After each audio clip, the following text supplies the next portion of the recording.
Funding for this program was provided in part by the Corporation for Public Broadcasting and by the financial support of viewers like you. Reach for the speed, reach for the whistle, go where the rail may run. Reach for the words, reach for the story, follow the rainbow sun. To a shining time station, where dreams can come true, waiting there for you.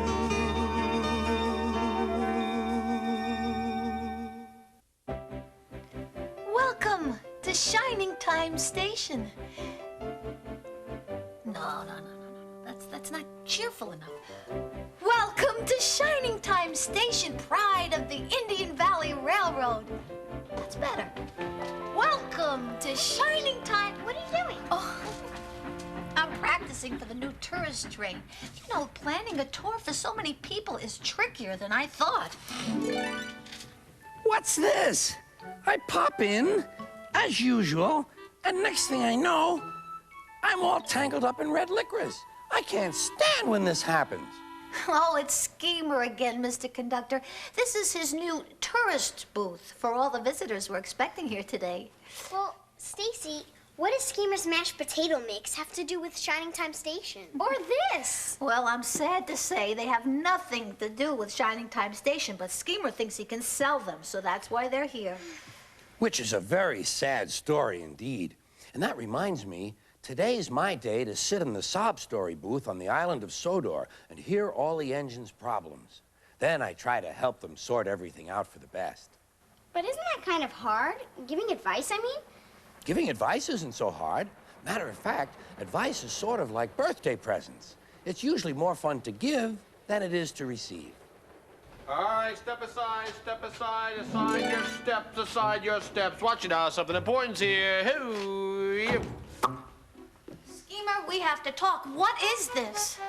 Well, Miss Jones, if you really must know, it happens to be a A1, top-notch, top-of-the-line robot. Hey, come on, wake up, people. Don't you get it? This robot's gonna do everything that I normally do. Take care of the arcade, take care of the tourist corner, polish my nickels. Basically, do everything that I tell it to do. Go ahead, say it. Schemer, it's brilliant. Schemer, it's crazy. Everyone has to do things for themselves, whether it's making a drawing or cleaning your room or fixing your bike. You are just jealous that you didn't think of it first. Oh. Nah. Girls, be prepared to have the eyeballs fall out of your head. Watch this now. Hey! Whoa, wild man, slow down. I'm Schemer, supreme financer of nickels and monetary things. You are robot. I command you, speak. Would you like to try our kielbasa sausage? Huh? It goes great with our freshly baked buns. Hey, well, listen, this is an arcade, pal, not a supermarket, huh? Well, maybe you have to show it what to do, Wait, Schemer. just be quiet for a second. I'm thinking. Maybe what I need to do is just show it what to do, that's all. All right, robot, follow me. There you go. All right. And now you're thinking whoa, okay, come this way. I think I'm gonna call you Roby the Robot. Hey, you look good and gray, pal. All right, over here, there we go, that's it. Look at me, hey, no, over here. This way, I'm over here, hey. Well, there's a big old washing machine out there, and it wants to eat us. Now, that's no washing machine. What is the matter with you, Tex? Oh, sorry, Rex. It's a clothes dryer. And it wants to eat us. Whoa! I kinda like it. What? You're telling me you can dig such a big, scary, weird thing? Just because something's big and weird looking doesn't mean we have to be scared of it. No, it doesn't. But let's be scared anyway. You guys are a bunch of big babies. Okay, now time for some serious robot-type stuff. Robot, I command you, sweep. Yes, supreme financier of nickels and monetary things. Hey, no, not, I mean the floor. Sweep the floor, the stuff underneath those things you call feet. Give me this thing like this. Nice long strokes like this. Don't forget the corner. Looks like Schemer's having some trouble with his robot. He says that there are some kinks to work out. Well, that could be. But it could also be that Schemer hasn't taken the time to find out everything he needs to know about his robot. Yeah, but it sure would be kind of neat to have one, don't you think? I mean, a machine that could do everything. Oh, I don't know any machine that can do everything. You see, machines are good for some things, but there are other things only a human can do. After all, even the engines on the island of Sodor need engineers and conductors. And when the engines forget that, things can get very confused. Let me show you what I mean.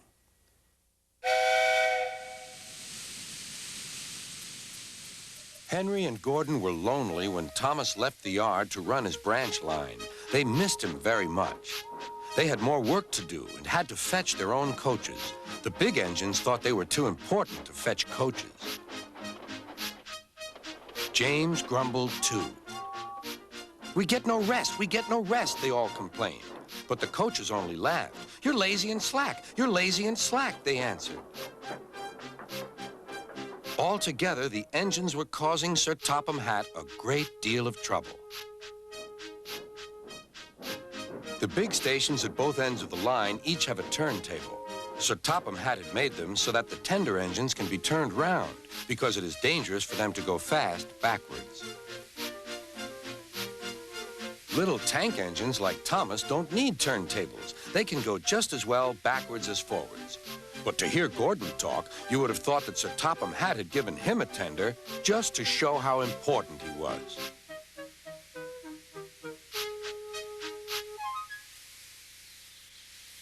You don't understand, little Thomas. We tender engines have a position to keep up. It doesn't matter where you go, but we are important. And for Sir Topham Hatt to make us do shunting, fetch coaches, and go on some of those dirty sidings, it's not the proper thing.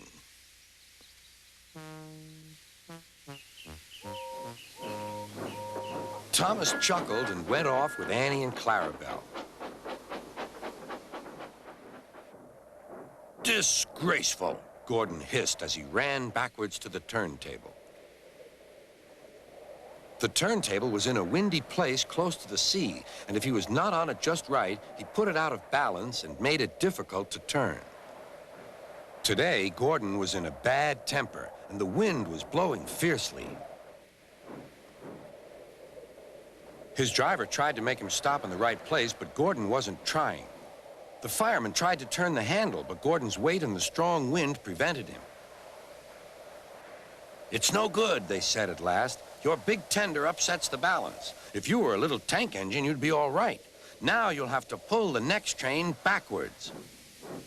Look, called some boys. There's a new tank engine. Oh, it's only Gordon back to front.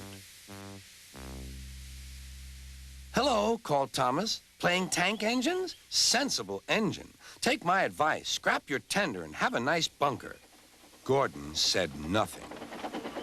Even James laughed when he saw him. Take care, hissed Gordon. You might stick too. No fear, chuckled James. I'm not so fat as you. I mustn't stick, thought James. He stopped on just the right place to balance the table. It could now swing easily. Gordon arrived in time to see everything. James turned much too easily. The wind puffed him round like a top. He couldn't stop.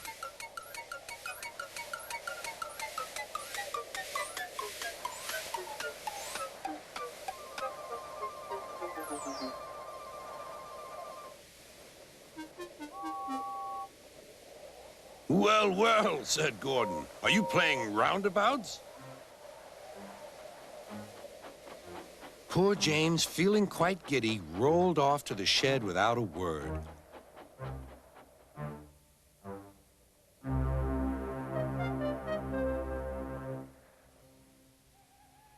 That night, the three engines had an indignation meeting. It's shameful to treat tender engines like this. Gordon has to go backwards, and people think he's a tank engine. James spins round like a top, and everyone laughs at us. And to add to that, Sir Topham Hatt makes us all shunt in dirty sidings. Ugh! Listen, said Gordon. He whispered something to the others. We'll do it tomorrow. Sir Topham Hatt will look silly. The engines had decided to go on strike. They went on strike? You mean they weren't going to work anymore? That was a sad story. And what happens next is even worse. But my tale of woe will have to wait, for now I must go on my sad, sad date. There, all done and ready for some sob stories. So long, and think of a good sob story for me when I get back. Okay, now it is time to mop the floor. I command you, mop the floor. Hey, not on me, you drunk! Get out of here, stop it! Look at what you're doing, look at what you just did! Look at what you're doing! What? You having some trouble with your robot? No, everything's as smooth as cake. Cake! Try our tasty new cakes! Aisle 2! Be quiet with the food stuff! It's just a few bugs to iron out. Bug spray! On special this week! Quiet with the bug spray! It kills me. Listen, he's just a little unfocused because of all the people that are all over this place. But once we get a lot of people in here, he's gonna zing, buzz humming right along. Okay, if you say so, Schemer, but it looks as if your robot is attracted to the jukebox. Don't be silly. What could a jukebox have to do with this? Nothing.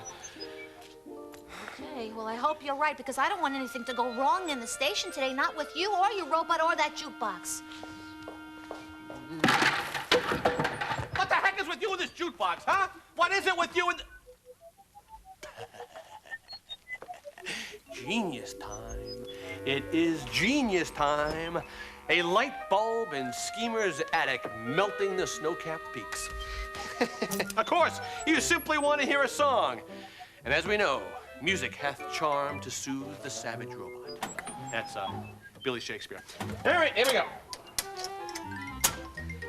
There, now, let's get to work, huh?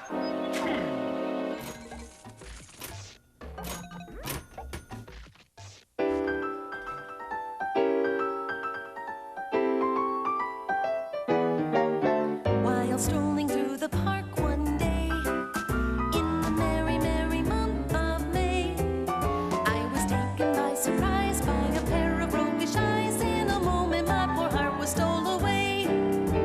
A smile was all she gave to me. Of course, we were as happy as could be. I immediately raised my hat. And finally she remarked, I never shall forget that lovely afternoon I met her at the fountain in the park. While strolling through the park one day, In the merry, merry month of May, I was taken by surprise. by a pair of robot eyes. In a moment, my poor heart was stole away. A smile was all he gave to me. Of course, we were as happy as could be. I immediately raised my hat, and finally she remarked, I never shall forget that lovely afternoon I met her at the fountain in the park.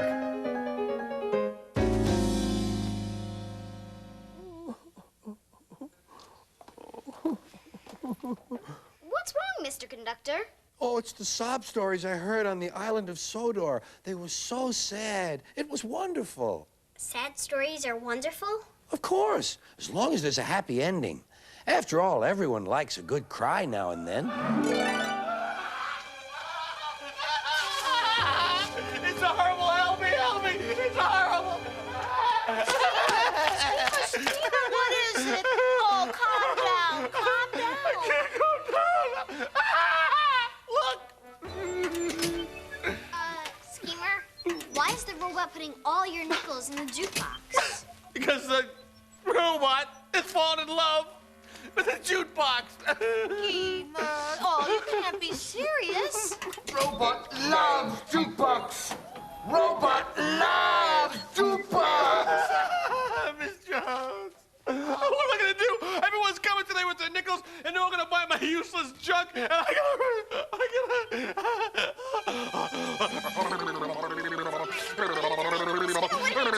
having a brainstorm. I have an idea. Later, ladies.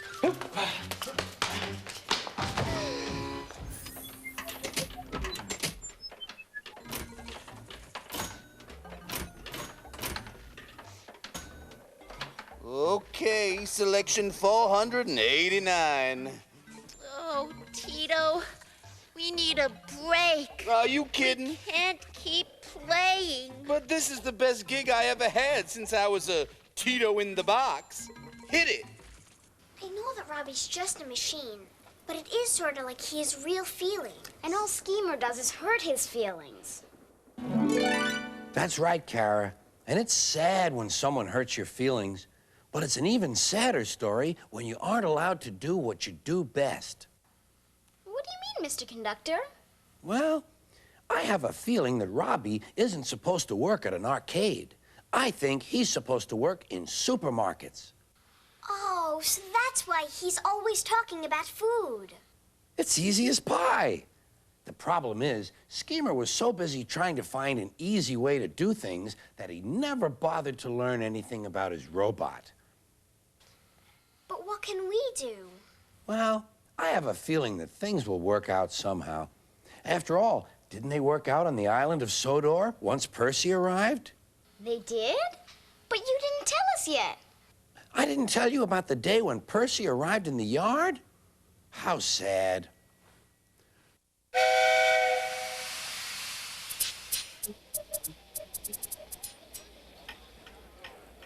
Sir Topham Hatt sat in his office listening to the noise outside.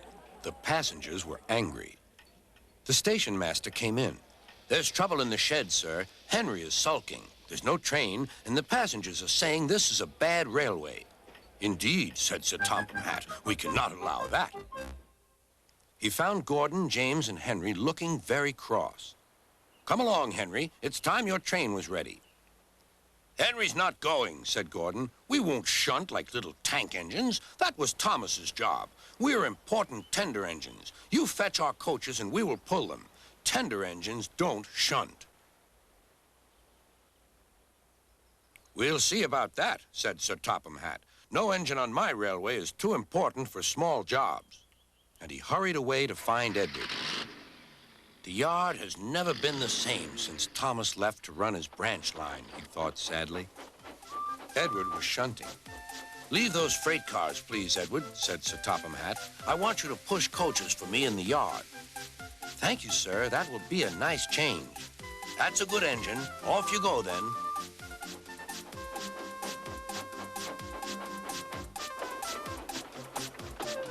So Edward found coaches for the 3 engines, and that day the trains ran as usual.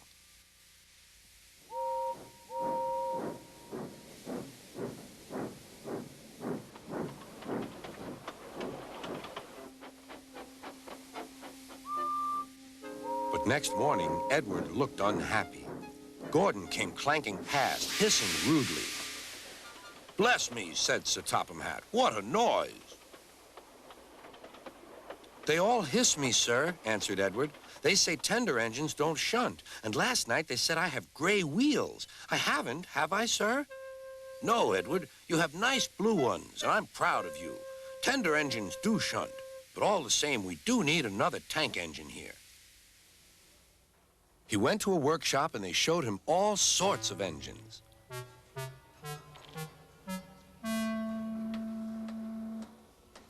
At last, he saw a smart little green engine with 4 wheels. "That's the one," he thought. "If I choose you, will you work hard?" "Oh, sir. Yes, sir."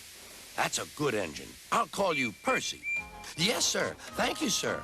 And Sir Topham Hatt brought Percy back to the yard. "Edward," he called, "here's Percy. Will you show him everything?" Percy Percy soon learned what he had to do, and they had a happy afternoon.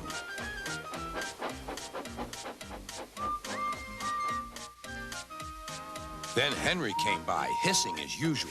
Whoosh went Percy. Henry jumped and ran back to the shed.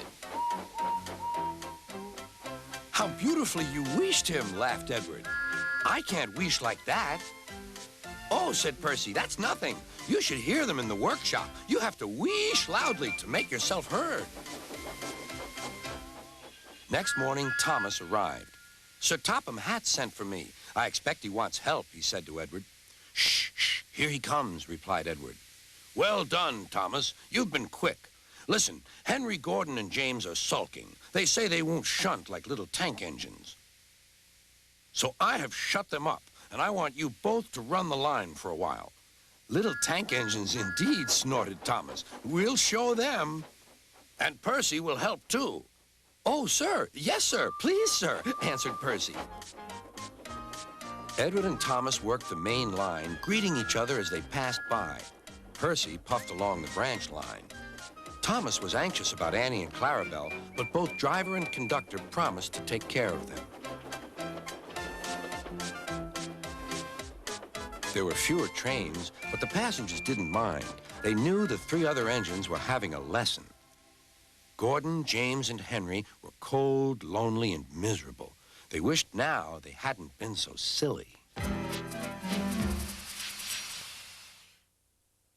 You know, we usually learn something very important from sad stories. And speaking of learning, listen to what's happening just outside the door. The tour! Stacy's giving her tour right now. Come on, let's go. And so, Shining Time Station is really about all the beautiful artifacts that date back from 1885 to the present. The things of beauty and age that represent the very best of our past. Oh, thank you. Thank you. Are there any questions? Yeah, how about the robot behind you? What robot behind me? Would you like to try some of our pickled calves livers? Oh. That was a great tour, Stacy. Yeah. Well, thank you. It was a pretty good tour until Schemer's robot showed up. Schemer, it looks like your robot is a big hit. It is? I mean, of course it is. I knew it would be, and you were worried. What's that, Schemer? This is a little love interest for my friend, the robot. Oh, Schemer. Hey, no, Schemer. You were kidding me? These two were made for each other. Ed, you can say it. Schemer, you're really Cupid. Oh. Okay, Robbie. Time to fall in love. I want a souvenir from this station. One souvenir from Shining Time Station. Thank you. How much is that? It is one souvenir. Here is another one. Attention shoppers, today only, everything free. May I help you? I'd like a souvenir too. 2 souvenirs. Hey, what are you joking with? What are you kidding me? You just don't give stuff away. You gotta make people pay for it. Hey, get out of here. Get out of here. Get out of my stuff. It's my stuff. Gee, maybe we better help Schemer. Yeah, we wouldn't want the robot or the lawnmower to get hurt.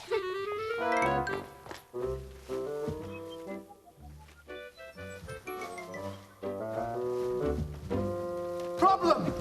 Jukebox will not play anymore. Hey, that's the way the cookie crumbles. Don't even say it. You know, I'm getting to the idea that you're not much of a labor-saving device. What do you think of that? I think more nickels required. Get off of me. Just give me one. No, you can't. One nickel. No, it's not too much to ask. It's not like it's a whole jar. A nickel, please. How many, Tito? We're counting. We're counting. You know, I've changed my mind about that robot. Love sure is grand. Grand theft, that is.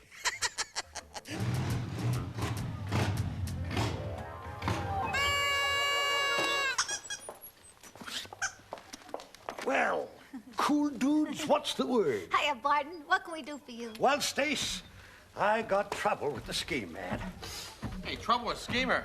Hey, Barton, why don't you make like a tree and take a hike? Schemer, I had a chinwag with someone down at my general store who told me you have a junior assistant who's muscling in on my racket. He's selling head cheese, pork roast, Hey, selling? What, are you kidding me? He couldn't sell peanut butter to a penguin.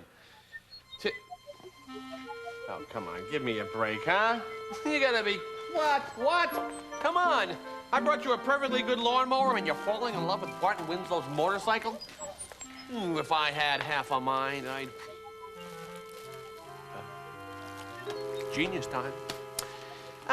Hey, Barton, old pal, old trading partner of mine, how'd you like to make a little deal-a-rooney? Yeah, well, what kind of a deal-a-rooney, Daddy-o? Well, let's just say that you get an assistant for absolutely free, and I get rid of an assistant for absolutely free. Oh, come on. Now, what would I be doing with a robot who can only work in arcades? Yeah, but Mr. Winslow, Robbie doesn't work at arcades. He was supposed to work at supermarkets. Yeah. You wouldn't be pulling Barton's left limb now, would you? Hey, bro, what's the word? Motorcycle! Rum, rum! Yeah, well, I could dig that. Would you like to try some devil-larded beef? I could dig that even more, Schemer. You got yourself a deal. I'll take the Tin Man off your hands. Come on, Metal Man. Let's moto. Affirmative. I will be vacating the premises. Good luck, Robbie. Good luck. Well, Schemer, I hope you learned something from all of this. Yeah, never order anything from the back of a comic book again. Is that all? Never introduce a robot to a jukebox? Schemer, don't you understand? You run your arcade better than anyone else. You were doing just fine, so why would you let someone else do for you what you do best by yourself? I don't know. Why would I? I mean, I don't know. Why would I? Yeah, why would I? Why would I? Why would I? Yeah. Yeah, you machines are all worthless. You, jukebox, you're worthless. And vacuum cleaner over there, you're worthless. And you, lawnmower, you are worthless. Worthless. Worthless.